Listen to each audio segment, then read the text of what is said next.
Chris Langan's mother was from San Francisco and was estranged from her family. She had 4 sons, each with a different father. Chris was the eldest. His father disappeared before Chris was born. He was said to have died in Mexico. His mother's second husband was murdered. Her third committed suicide. Her fourth was a failed journalist named Jack Langan. One day, when Chris was 14, Jack Langan got rough with the boys as he intended, and Chris knocked him out cold. Jack left and never to return. Upon graduation from high school, Chris was offered 2 full scholarships, one to Reed College in Oregon and the other one to the University of Chicago. He chose Reed. Then he lost that scholarship. His mother was supposed to fill out a parent's financial statement for the renewal of that scholarship, but she neglected to do so. She was confused by the requirements or whatever. At some point, it came to his attention that his scholarship had not been renewed. So he went to the office to ask why. I wonder why there's no my name on the roster. Well, no one sent the financial statement and we so allocate the scholarship money and it's all gone. Oh, I think it's because my mom, she was so busy yesterday, so she forgot it. So, could you please give me a chance to send it by tomorrow?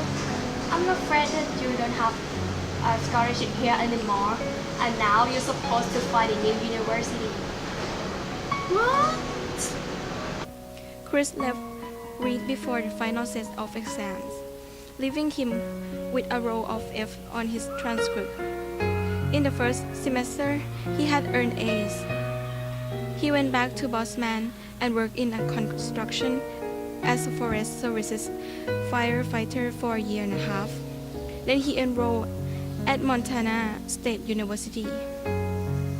And then in the winter quarter, he was living 13 miles out of the town, out on the Beach Hill Road, and the transmission fell out of his car. His brother had used it when he was gone that summer. They were working for the railroad, and had driven it on the railroad tracks. He didn't have the money to repair it, so he went to his advisor and the dean in the sequence. Sorry, miss. I was late this morning. I got a problem with my car, and my hometown is 13 miles away from here, so I was late. How can I help you?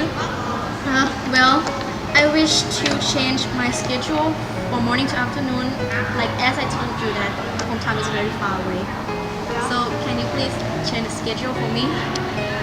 Well, son, after I look at your transcript at grade school, Yes. I see that you have yet to learn anyone has to make sacrifice to get an education request denied.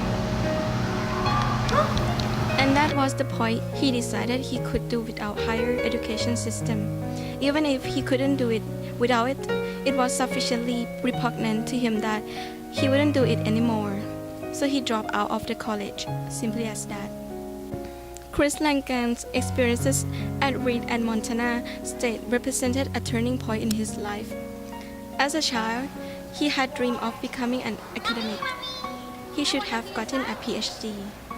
Universities are institutions structured in large part for people with his kind of deep intellectual interest and curiosity. Today, Chris Langan lives in a rural Missouri on a horse farm. He moved there a few years ago after he got married.